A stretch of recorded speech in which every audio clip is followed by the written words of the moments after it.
Hi, good evening, everybody. Welcome to another session of Easy Dharma for Difficult Times. And today I'm going to talk about what it means to be spiritual. Yes, spiritual. And actually, I've been racking my brains for this whole day and earlier, and I was juggling between different topics. I was thinking, perception of no suffering versus pain, because yesterday Pastor and I was talking of karma versus merit. So now I'm like pain versus suffering, perception versus reality. All these topics came into my head, and I was like, I don't know. I just thought some of them already, Pastor Nero covered in the Four Noble Truths, and suffering, the three types of suffering: suffering of change, suffering of pervasive suffering, that kind of thing. So I didn't want to go so much into it again, and I didn't want to boggle your mind. So I thought, at the 11th hour, which was just about an hour ago, I decided to do about spirituality. So please let me know what your idea of spirituality is, and we can, talk about it. Okay, let me refresh my screen to see who's on. I'll make it very casual. And we are in the midst of thinking how to make this more happening and different ideas, because I spoke to Bing Kui also. We were thinking of different ideas to make this slightly different. So we will be coming out with new ideas. And if you have ideas, I mean, not just another Dharma topic, it could be anything else. So let me know. You can put it down in the comments. I promise to read it. Okay, so let me see. Hi, Mr. Lam. Hi, Martin. Hi, David. Yeah, today we'll be talking about what it means to be spiritual. All right. And so as I was saying, I was racking my brains, and just now what Pastor Naral suggested is that we can also look at previous teachings that Rinpoche gave on the blog, which is excellent idea. And we were looking at wheel sharp weapons and other such topics that we can bring up and discuss with you guys. So yeah, I just thought about it being spiritual. I know it's a very basic topic. We should know about it. We should already, fully know about it. But do we? Do we really know about it? Because a lot of people in spirituality think they're spiritual, but do they really exude spiritual energy? Do you exude spiritual energy? Do you bring people to the Dharma? Do you feel that your negative qualities have lessened over the years? So it's really a question mark. So it should be a question mark. We should always ask this question. I mean, it's not just about whether we are spiritual, it's whether we have improved in our spiritual journey. So that's the main thing. And progress is one thing. The worst is if we have degress, or rather gone backwards. That's the worst. So whatever it is, this is not about judging anybody. This is about self-reflection, and this is about having a gauge. Because some time ago, someone asked me about, how do you know you are, you're improving the Dharma, or what do you base it on? So you can only base it on the teachings. You can only base it on various different teachings that gives you a benchmark, or a manner in which you can assess yourself, not other people, yourself, and where you are in your practice. All right? And hi, Chong. Yes, you are exuding the fragrance of curry. Wonderful. Glad that you had a wonderful dinner. Glad you can join us. Thank you very much. And hi, Jerry. Hi, King Hoy and Pastor Honey. Very nice. We have all these people here, regulars, and Kin Ho. Thank you for joining. Being spiritual, what it means first. Okay, the definition of spirituality is pertaining to the spirit or the soul. I mean, this is a general definition. Okay, the spirit or soul, as opposed to physical or material, as opposed to materialism. So yeah, in spirituality as opposed to materialism. So spirituality is to do with the spirit, to do with the higher thoughts. Okay, and another definition would be being in a religion and leading a religious life, lah. So that's a very basic definition of it. That's just an overall universal, across the board definition of spirituality. But in Dharma, in Buddhism, that we are all striving to practice, has a slightly different definition of it. In Buddhism, it is to do with refuge. It is to do with the Four Noble Truths. Is to do with accepting or believing, taking refuge in karma, taking refuge in our next life, future lives, and more importantly, especially in our tradition of Buddhism, more important above all else is in the spiritual guide, the teacher, the guru, the source of inspiration, and the blessings of the lineage that stems all the way to the Buddha.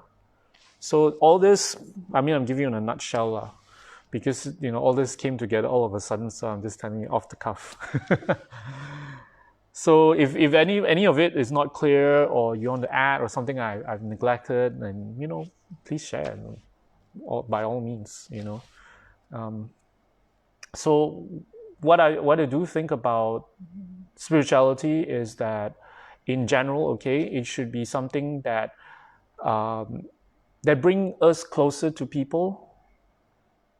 As in, when we become more spiritual, our communication or our relationship with people should improve. So if whatever we are practicing, whatever teachings, mind training, or religious practice, whatever you're practicing, whatever the instructions from your teacher has told you, it should improve your relationship with people. Most important, especially the people the closest to you. If it's been the same or it has degenerated, we can say, oh, it's the other person's fault, this person's fault, that person is at fault, this loved one is selfish, this person is hopeless, this person is impossible, this person is this person is that. We can always put the blame on the other person, but is that spiritual? Is our spirituality where all our relationships in general have degenerated, have become not so good? And also on the other end of the spectrum is also ourselves. When we look at ourselves, do we find it difficult to look at ourselves? Introspection, self-introspection, because Buddhism is all about self-reflection. And if we have a problem about looking and finding and identifying our issues and working on it, shows you your level of spirituality. It's a gauge. So sometimes some people, being in spirituality, they, in general, everybody is like that. Nobody likes to look at, everybody is it's an excellent critic of everyone else but themselves. So you see, at the beginning of our spiritual journey, we more or less tend to be like that. We are excellent critics of others.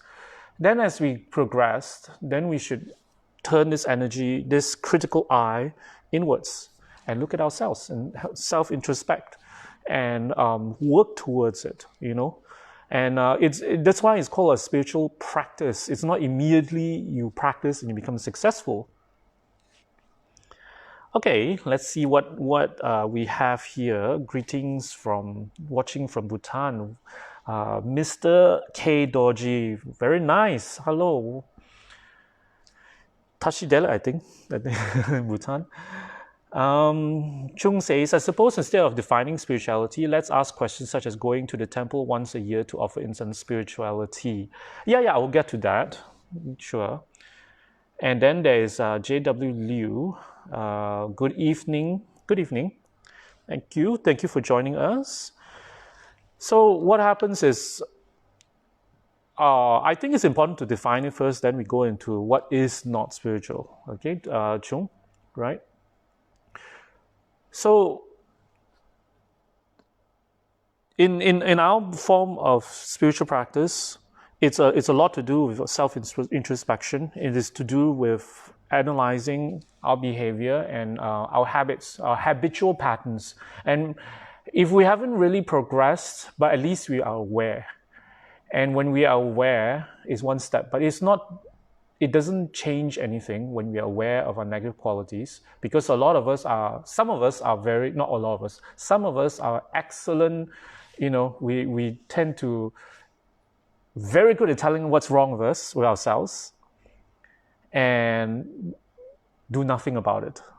That's the other end of the spectrum, where we actually do what we're going to do about it. So what happens is, it is important, self-introspection is important because it is not easy. It is not easy, but the rewards are a lot, tremendous. Especially when we want to engage in higher practices, when you want to achieve real attainments, spiritual attainments that can really, improve our chances of a better future life, a rebirth in somewhere higher, in a better place for practice, in developing real control of where we're going to take rebirth. So all this begins with this. It's very important. And then, of course, it goes also to do with what Chung has said, which is excellent. At the beginning, when we look at Dharma, we look at the rituals, we look at the formalities, the formal practice. When we do prostration, we have to prostrate 3 times in reflection of the 3 objects of refuge, which is the 3 jewels, including of the Guru. So, we learn all these rituals. We learn the liturgies, the prayers, the mantras. We learn the sadhanas, we learn the rituals, how to hold the bell. When we learn the importance of doing retreats, we learn to set up an altar, having a beautiful altar, making wonderful offerings. We do it, and then so on the outward, it looks like we are becoming more spiritual, but on the inside, all this outward practice should be reflected inside as well. Meaning, in our inside is change and transformation, improvement, self-introspection, at least improvement as in reducing our negative qualities, becoming a better person, becoming a nicer person, kinder, more relaxed, not so insecure about not having lessen our insecurities, because some of us have a lot of insecurities about money, about relationship, about status, about face, about how they look in front of other people. I see someone nodding here about how when we are criticized, how do we react? So all the practice should be reflected inward. And so that's very important in spiritual practice, because especially in Buddhism, because there's such thing as karma. And karma has got nothing to do with physical action and the words we say. Karma has got to do with your intent, and it's got to do with the reason, the intent of every single action that we do. And a lot of the times we deceive ourselves, or we try to deceive other people by, outer action, but actually your inner meaning, or rather the reason why you do things is something else. It's habituation. It's sometimes we can use, some of the worst one is sometimes we can use Dharma to manipulate people. We can use Dharma, we can say, you should do this, and you try to control people, or you try to, because you're jealous of someone, then you put them down using Dharma. We can. Even the Dharma can be used for people who have a lot of insecurities, who have a lot of issues about jealousy or, anger sometimes. So you have to be very careful of how we practice the Dharma, because even the Dharma can be used to collect negative karma. Yes, it can be. We can use it to gauge people. We can use it to analyze people, judge people. We can use it to put down someone, to gossip about someone. So just because you're in Dharma doesn't mean Dharma is in you. That's what Rinpoche used to say. And that's very important for, in being spiritual, when you talk about and identifying what it means to be spiritual. So, Chung or anyone, if you have anything to clarify, do help me out here.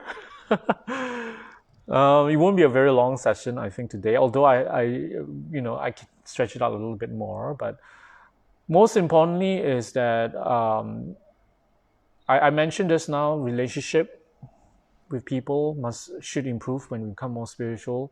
We should lessen our, it should be beneficial, it should be constructive. It should be, spirituality, when we improve in our spirituality, when we become more spiritual, it should help us with creating harmony with people. It doesn't have to be harmony just within your own fellow spiritualists, your Dhamma brothers and sisters. What about other people outside?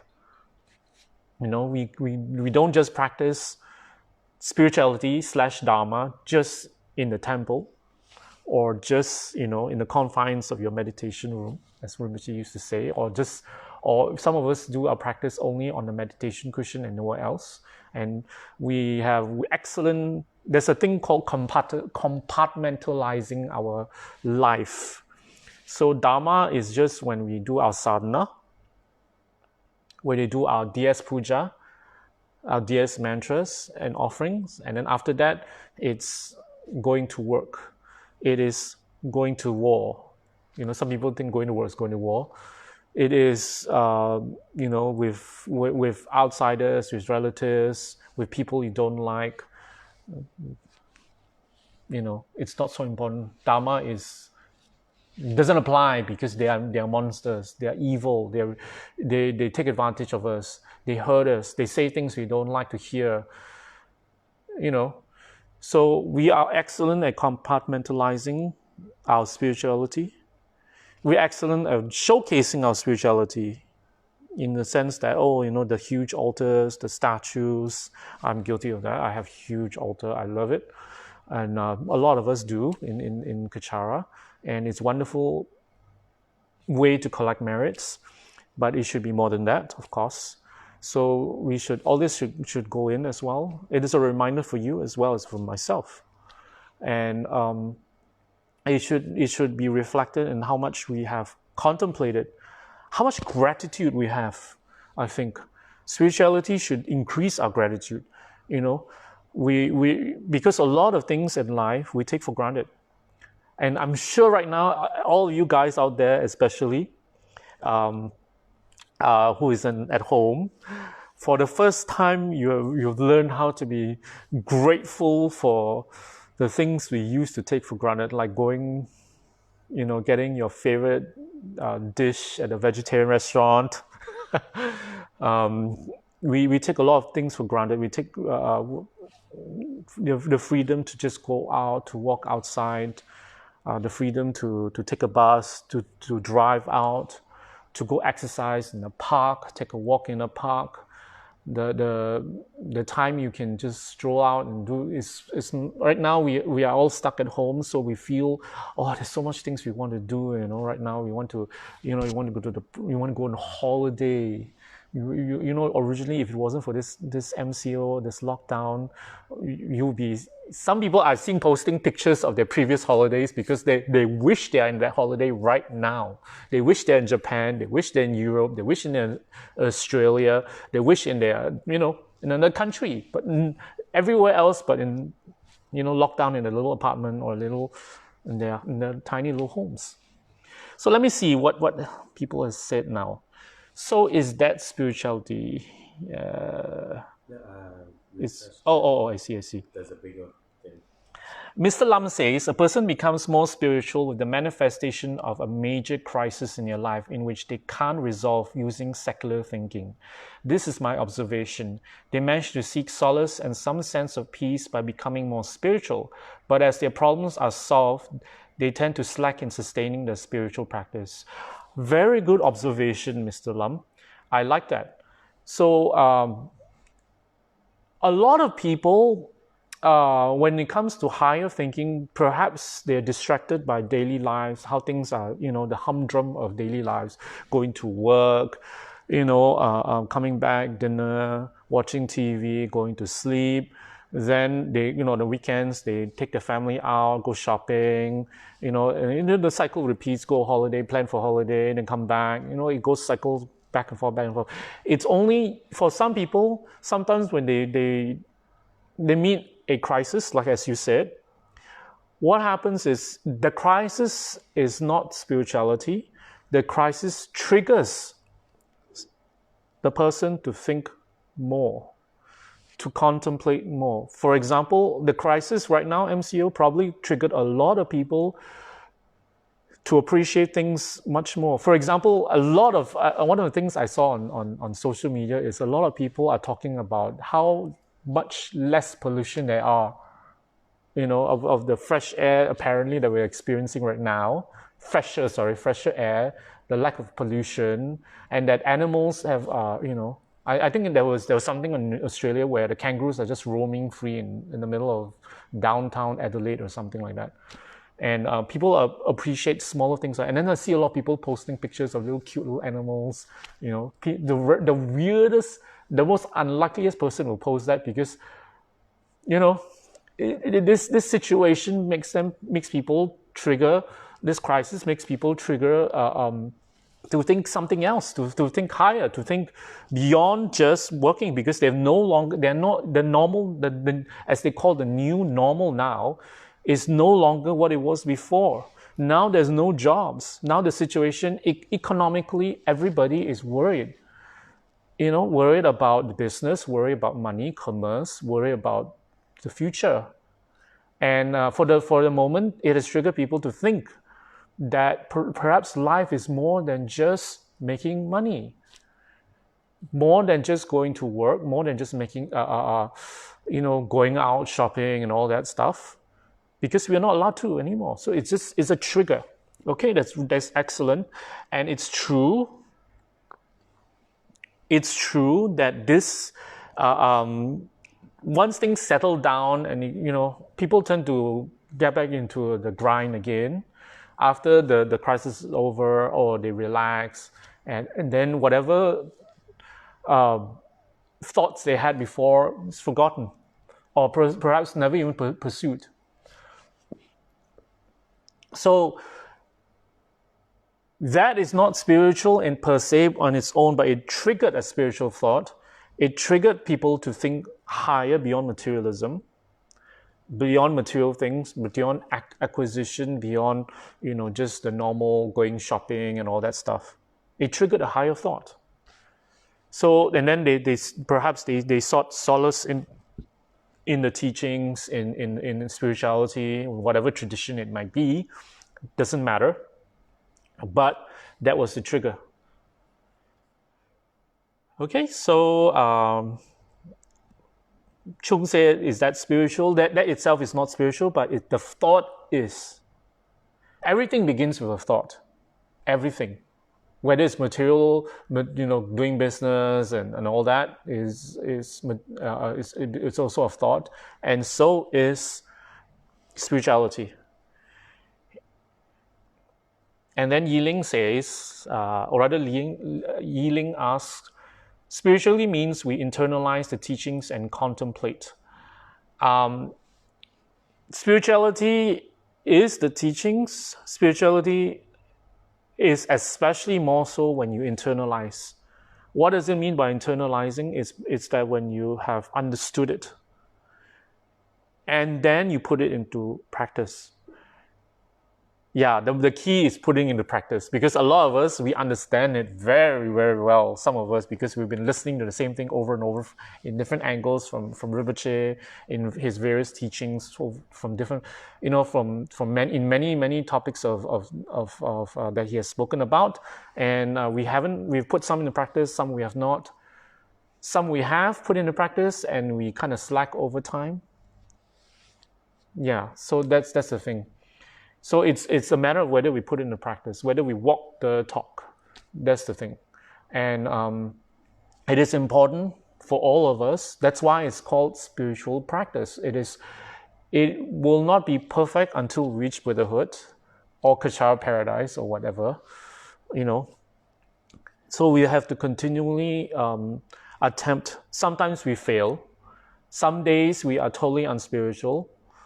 We have a lot of unspiritual thoughts, maybe because of the situation on that day, the difficult people we meet, or a crisis that erupted all of a sudden, or it could be a conflict at home. Whatever it is that emerged, that became an obstacle to our spiritual practice, our spiritual ideas, our spiritual thought.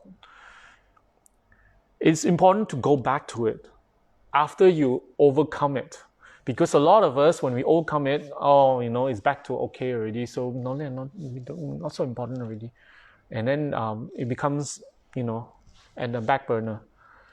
So the thing is, we keep doing that. Some of us do this. We get into a problem, then we go into the Dhamma, then we read the teachings, and then we try to find solace in it. And then when it's over, it's just put in the shelf. And then it's just, maybe, not so interested anymore. And then then we go back to our normal lives. And then a few months later, we have another problem, then we get back into it, or a few years later. And the problem is that when you keep going back and forth, we don't fully get the full benefits of the practice, of the teachings, of spirituality in general. We do not get the full benefits. So in the end, what happens is spirituality has got to be consistent. It's got to be a part of your life. It cannot be something when things are bad. It cannot be how we treat some friends. When we want something only, we go to this friend, because we know this friend will help us, will accommodate. We cannot treat our spiritual practice, our Dhamma, our spirituality like a friend we want to, you can get some benefit from. You cannot do that. So you don't get the full benefits of spiritual practice. And then it's just to soothe the problem. But the root cause of the problem will always be there. We'll always have the problem. Always. It will keep coming. And the worst thing is you don't know your karma. Sometimes something big will happen that could have been prevented if we practice all along the way. I repeat, we have a lot of, if we go to spiritual practice only when we feel like it, only when there's a problem, but we don't know our karma, because sometimes something big might come up, a big crisis that can come up. Perhaps it's our marriage, perhaps it's our relationship, our family, perhaps it's our business, our career, that could have erupted, that actually could have been prevented or mitigated if we if we have been practicing consistently. So that's the thing. There's a lot of benefits in consistent practice, in forcing ourselves, because all of us at this moment, we just have to force ourselves. The beginning, once you force yourself, then it becomes a habit, then it becomes a joy, because over time we can feel the benefits. That's how I started, to be honest. If I had to force myself to do my sadhana, I had to force myself to learn the Dhamma, I forced myself to think deeper, because I don't want to be picked on by Rinpoche. Because Rinpoche will always ask me questions like, oh no, I feel so dumb, I don't know the answer. Many, many times. Okay, Chung asked this question. How do the 8 worldly dhammas and the 6 paramitas of perfection relate to practicing spirituality? Okay, the 8 worldly dhammas is to do with how we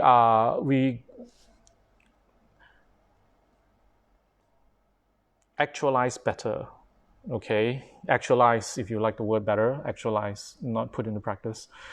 Okay, how do the 8 worldly dhammas, and it actually is too big of a topic to discuss here, the 8 worldly dhammas and the 6 paramitas, because they cover huge areas of, we're talking about how we react to to people. 8 worldly dhammas is when things are comfortable, and then we will do Brahma. If things are not comfortable, we don't do. When we get a gift, we will do Dhamma. When we don't get a gift, we do. It's to do with a lot of things, and it's a lot to cover at this moment. But that will be a good other topics. All right, Chung. So we go on the very basic first. David asks, which is better, being spiritual or religious? What is the difference between being religious versus spiritual? I think there's a play of words there. I would equate it to be the same, spiritual and religious, because let's put it to be the same. But let's put it this way, because the word religious tend to just focus on religion. Spiritual is just a word to encompass all spiritual traditions, all religions. Okay, so I made it very wide in that sense, because that's how Rinpoche would teach it in the past. All right, so more importantly is when we practice any spiritual practice, any religion for that matter, it shouldn't be just superficial. It shouldn't be just about rituals, about dogma, about what you can do, what you cannot do. And it doesn't transcend that into how it changes our lives, how it makes us better, how it impacts our personal relationship with people, how it impacts our view of things when things are bad. Dharma is not, this is what Rinpoche used to say, it's not when times are good you practice the Dharma, it's when times are bad, when times are difficult, when you are challenged, when people accuse you, when things go wrong. That's when you practice the Dhamma. That's when you know how much you have internalized, you have actualized, as Chung suggested, that word is better. You actualize it. All right? And, okay, this is Corinne Trang. I hope I pronounced your name correct. I don't think we can go back to the normal that we knew. I think there's a real opportunity to indeed look inward and address those things that we might have avoided in the past. In essence, COVID-19 becomes your mirror, much like the environment is cleansing, because we are not moving around as much. It is also personally cleansing in many ways. It seems odd to say that because of the many lives it has taken, but isn't what is happening with COVID-19 also our karma? Corinne, everything is karma. Everything that we experience, whether it is on a personal basis, something happening to you, or something happening to your family, happening to your community, in the area that you live, or right now we are experiencing a collective karma of a pandemic, of a global level. It's our collective karma. So collective karma just literally means an experience that everybody is going through, And what's interesting about this collective karma thing is that although we're experiencing the same effects, meaning all of us are forced to be indoors. So we experience somewhat similar outward, how do you say, appearances, not appearances, outward symptoms of, something that's happened, a situation, a similar situation. All of us experience a similar situation where we have to stay indoors, we have to practice social distancing, we have to practice better hygiene, washing our hands better, putting face masks, and then staying indoors more. And for us in Malaysia, we have to stay indoors more. So what happens is, but everybody experiences it differently. The interesting thing is, some people cannot take it. It's difficult. It is torturing. They're going on protests. I've seen a lot of pictures in the West of people going to protests wearing a face mask, or protest, social distancing. And there's some people, it's like, not a problem. It's just like what I do every day. Everybody experience things differently. Everybody has a different reality of the same situation. So it depends on your reality of how you experience it. So it's interesting. I find that interesting. And yes, why does it impact us positively? It's because we have to lessen our distractions. Modern individual these days have a lot of distractions, not just from social media and the phone and the computer and on TV and all that. And it's going out, it's traveling, it's shopping, it's there's so many distractions out there, and we're forced to cut those distractions out, stay indoors, and twiddle our thumbs sometimes, especially when our phone battery goes dead, or that when, on certain hours when the internet, it slows down, or when we're just bored to death of Netflix, of cable TV, of YouTube. So we just, and then it makes us think. And then we look on social media and we see the figures, and it makes us think deeper, about what it means to be alive. What it means to live in a new world where a lot of distractions are no more. To live in a world where social distancing is a norm. It will be for a while, even after, when things die down, it will be the norm. That's what happened in Japan. They had some kind of medical crisis in the past, and that's when they started wearing face masks, and it became a cultural thing. When anybody becomes sick, because in Japan, they have a culture of concern for other people. So an expression of that concern for other people is when a person is sick, it is a social norm for people to put on face masks, and so that you do not infect other people. So that could be the new normal, for all you know.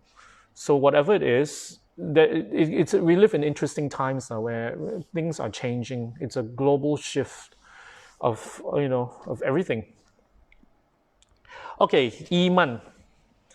Iman says this: Pastor David, what would you recommend to best ensure we practice Dhamma consistently without giving up?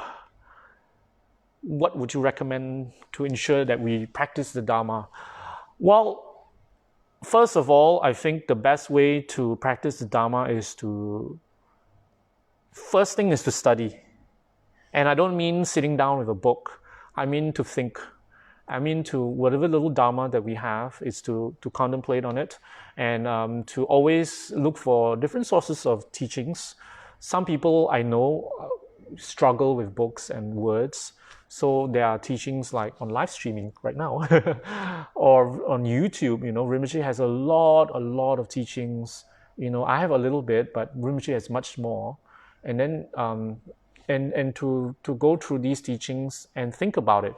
As you watch them, pay attention, of course. Don't make it like you're listening to music where it's in the background. Don't do that. Pay attention as much as you can.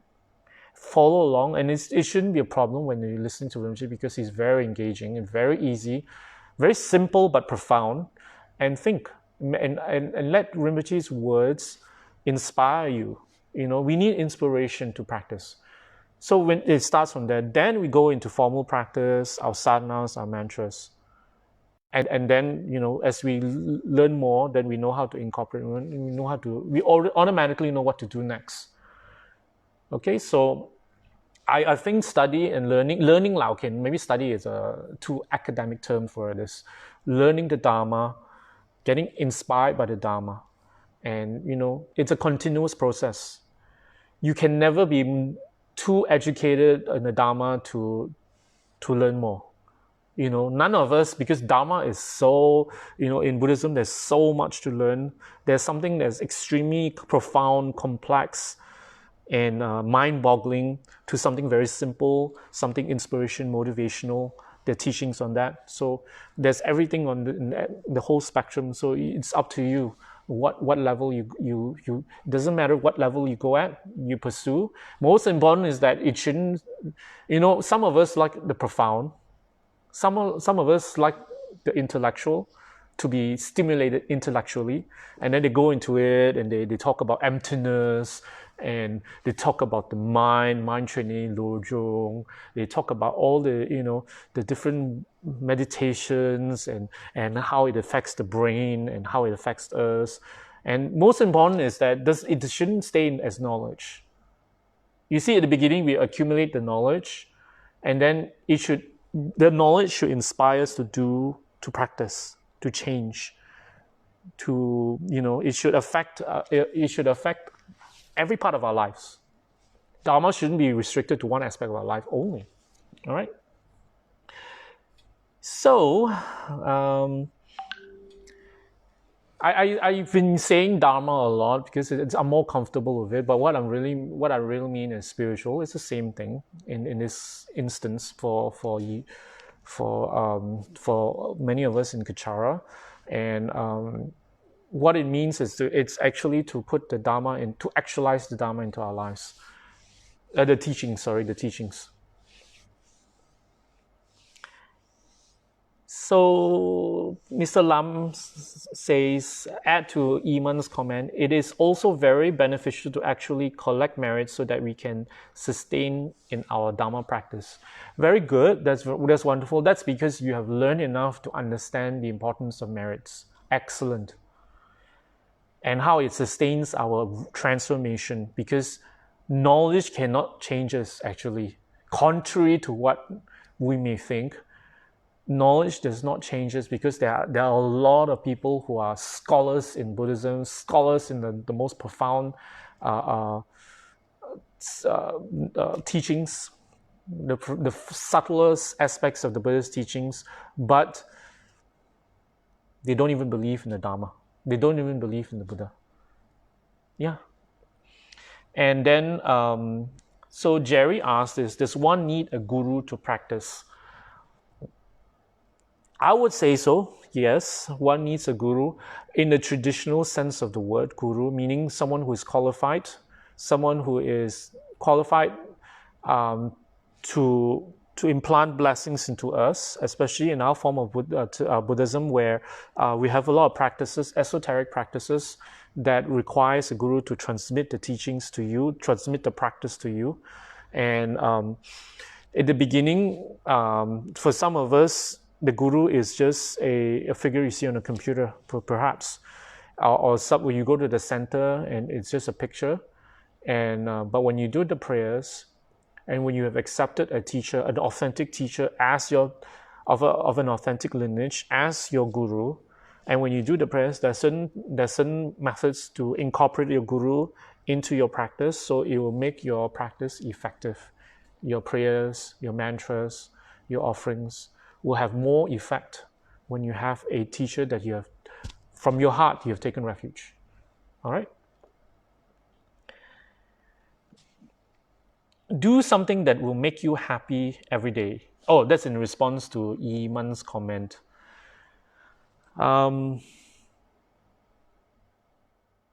That's nice, Chung, but I think more importantly is to look in ways you can make other people happy.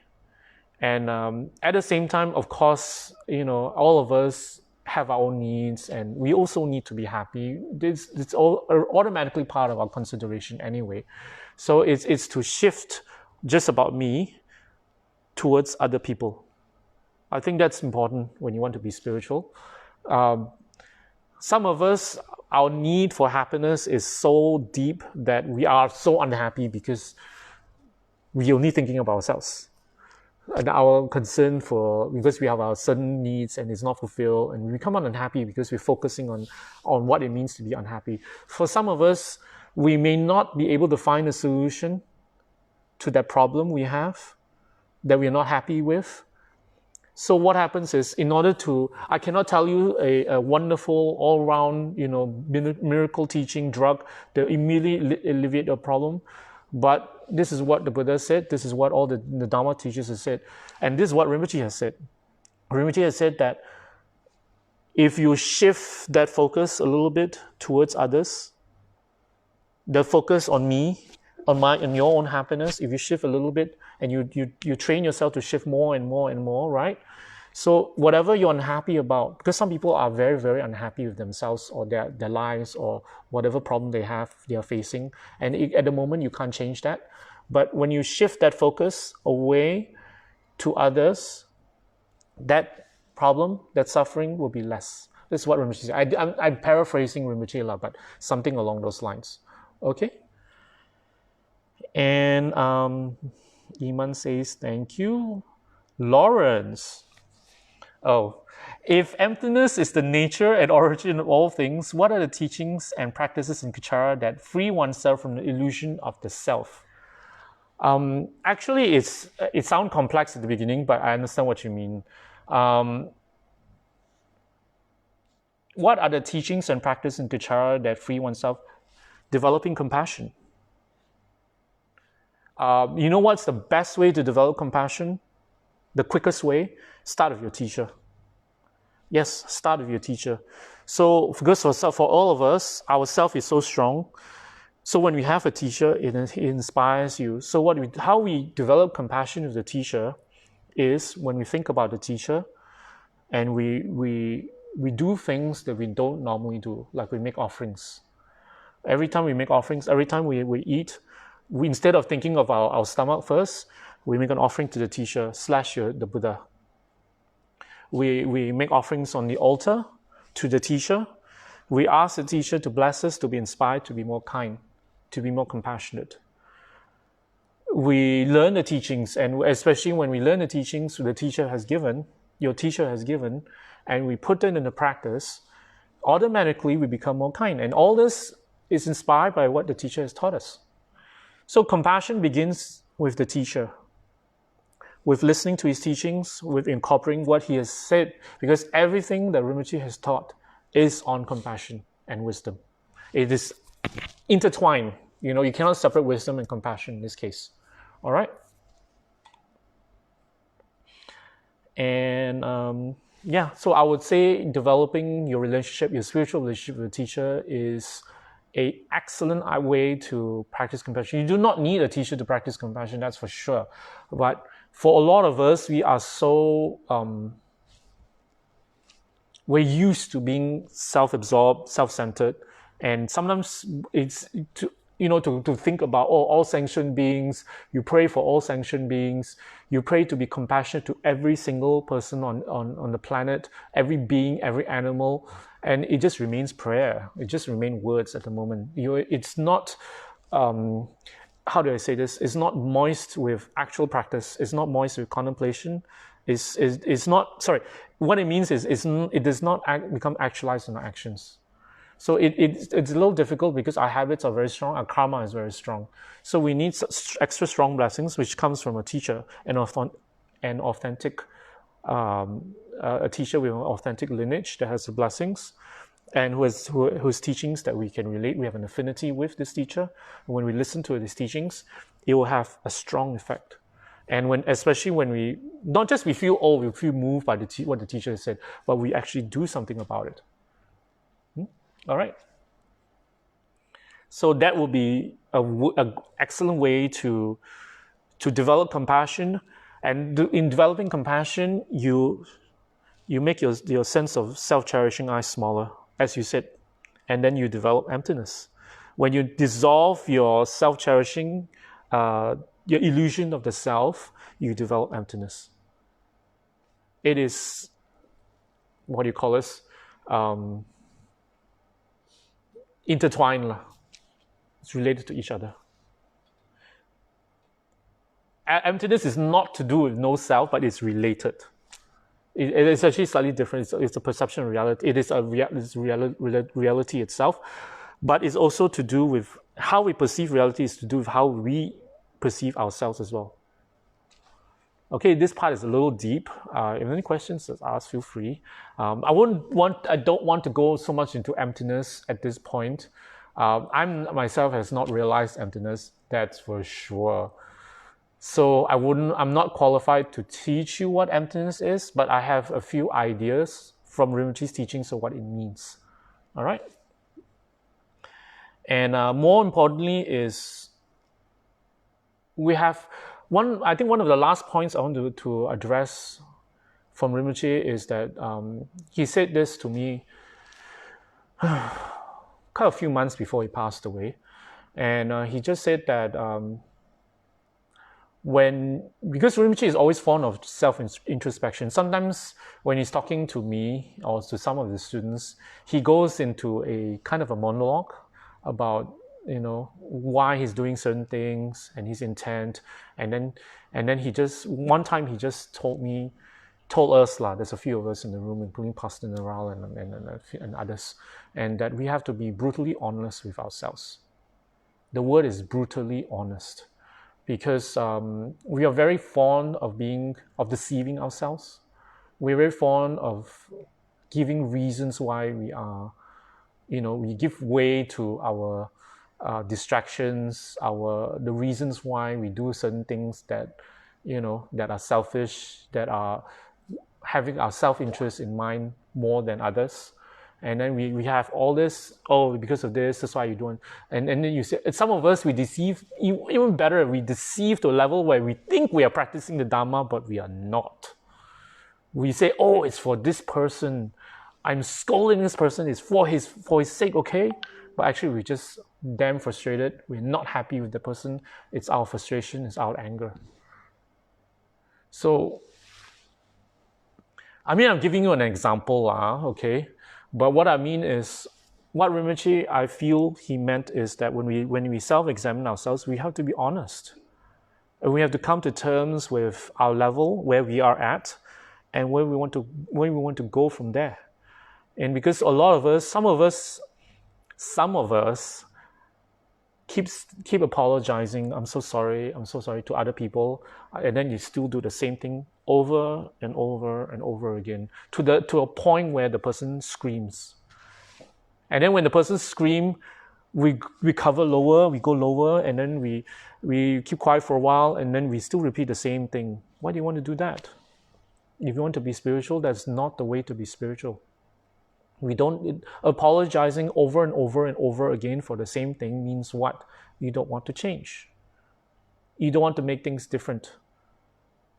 You don't want to change what went wrong, what you did to harm the person, to inconvenience the other person, to lash out at people. Some of us, we have uncontrollable anger, jealousy, uncontrollable, bitchiness. As in verbal restraint. We have no control of how we address people, and then we have a lot of justifications. That's just how I am. Why should I change? Sometimes we don't even say that. We are very gentle, very nice, we're extra nice. We go all out to be nice, but when something is not right, when we are stressed, immediately we lash out. That our true colors come out. So that's not spiritual.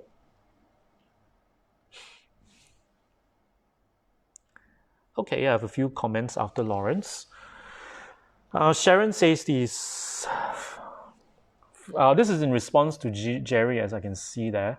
For me, it is essential to have a guru. It's like someone who would like to compete in the Olympics, trying to learn how to sprint with YouTube or with a coach. Okay. And Patty, I can't pronounce that one. Patty, okay, sorry. Patty puts a blue love, nice. And then in response to to Lawrence, Chung says, in fact, all practices lead us onto this path. All Buddhist practice, yes, but I think our central practice in Kechara should be our devotion to our teacher, and real devotion, not just superficial devotion, meaning prostrations, 3 prostrations to Rinpoche, and then we do our daily samsara. So all of us at the moment, we are at various levels of practice. None of us are attained at the moment here, I'm sure. I don't know, maybe some of you guys are attained, but as far as I can gauge, nobody is attained. So we are not attained, so we strive for attainments. So the best way, the source, if we follow the Lamrim, we follow Lama Tsongkhapa's path of our tradition, we follow Dorje Shugden. Our teacher is the main source, and hence it is very important to have a teacher. To find a teacher, we recommend it to anyone who wants to pursue a spiritual path, especially in the Buddhist tradition, because there's a lot more benefits. It's not just a person to idolize. It's more than that. And as you study and as you learn more, you appreciate more and more, especially when you encounter a spiritual guide, a teacher of an authentic lineage. What does it mean by an authentic lineage? A teacher of an authentic lineage means someone who has a teacher, and that person has a teacher, so there's a line. And this teacher has been authorized by his teacher to teach. In fact, Rinpoche doesn't want to teach. He's told us many times in the past, on his own accord, he doesn't want to teach, but it's his teachers who told him, you have to go and guide your students in Malaysia. Otherwise, Rinpoche actually would have been in a retreat somewhere in India or Nepal or something like that. And then we will all be lost in samsara here in Malaysia or anywhere else you are at. All right, and Yiling says there is a fine line between intellectual acceptance and true acceptance leading to a real transformation of selflessness and spirituality. Yes, it's a fine line, Yiling, and that's why we do formal practice, making offerings on the altar. We do retreats, we do our sadhanas and mantras on a daily basis to build up this show of merits, so that this line is blurred and we gain real realization, real attainments, real change. Attainments means what? A permanent change. Not a temporary change, a permanent change in our behavior, in the way we view things, we see things, in the way our likes and dislikes. Because right now, our likes are mostly samsaric in nature, and our dislikes, many of them are spiritual. So we shift more towards, from samsara, we push it into dislike and the likes to spiritual. Okay, I don't know. Okay, that didn't come out right. What I mean is, because we find it difficult to change, we find it, it's difficult to confront ourselves. It's difficult to listen to what people complain about and actualize it. So when we have real attainments, that dislike will change. We will change automatically. Sometimes it comes from within. Sometimes it's a very emotional process. Sometimes it comes off as something that happened to us. And I'm sure that I think for most of us, the most recent one is Rinpoche's sudden departure. He's parinirvana. I think that has a tremendous impact on a lot of people. I've noticed a lot of people, in a sense that people do feel the loss and of Rinpoche, and it has sparked a new interest in learning the Dhamma, in Kechara, in doing Dhamma work, in doing practice retreats, and back into Kechara for some of us, and so. It's a matter of making that permanent, right? So real attainments is when it's permanent. Even even I read before, for a person to be acknowledged as someone who has gained bodhicitta, it has to be a number of years. I remember there's a gauge somewhere I read before. There's a number of years where this person keeps thinking of benefiting others, and it's spontaneous, and it comes for a number of years before a person can be considered to have, a bodhicitta. So it's not a one-off, for all sentient beings I dedicate and then I have bodhicitta. No, it is, our actions should be reflected over a consistent period of time. So much, if for something as big as bodhicitta, you have to be practicing for a long time to have that consistency for a long time. What about other types of attainments like transformation? Like, we're not even talking about benefiting all sentient beings. We're talking about benefiting ourselves by transforming ourselves, our negative qualities.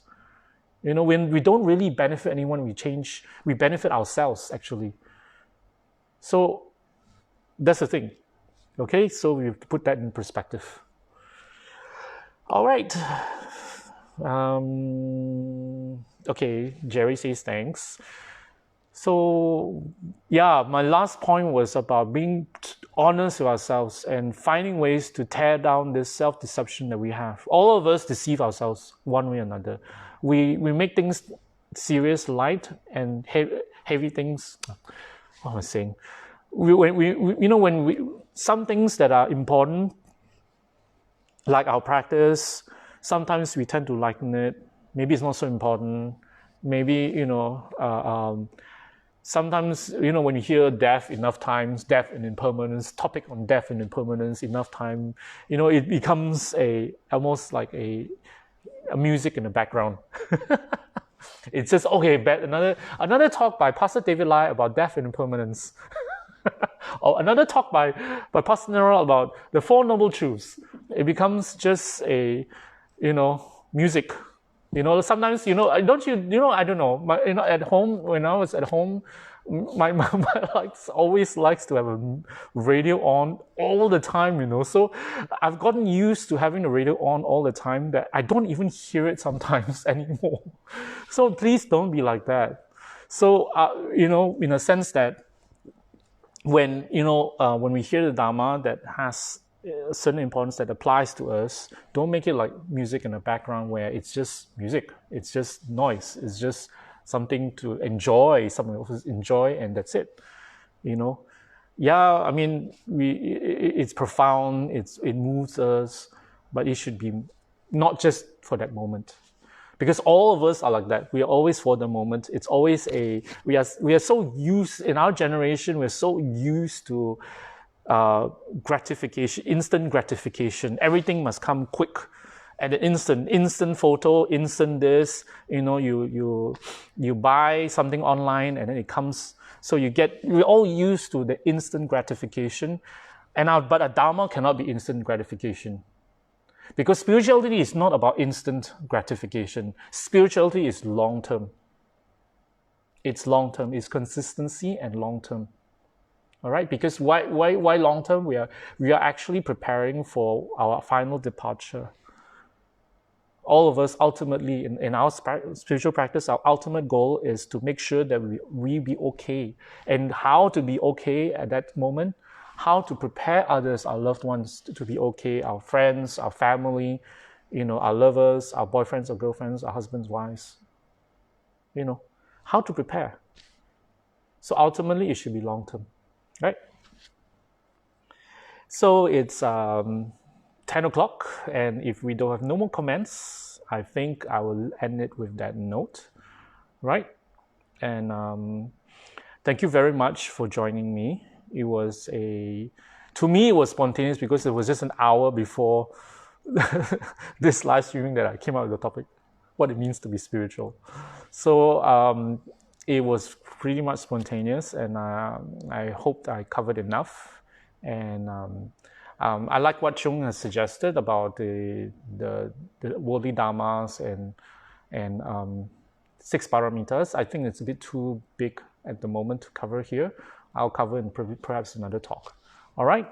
Thank you very much. And I think there's no comments, no more questions. Thank you. Then I'll do dedication. All right. Janju Sencho Rinpoche, Maki Panagi Yushe, Keba Yama Me Payang, Gone Go to Pawasho, Tony Tonga Rinpoche, Maki Panagi Yushe, Keba Yama Me Payang, Gone Go to Pawasho. Dazo Jinis Abagiwadi, Tanandroa Gonlanka Pada, Jeba Jozolo, important to Sashe,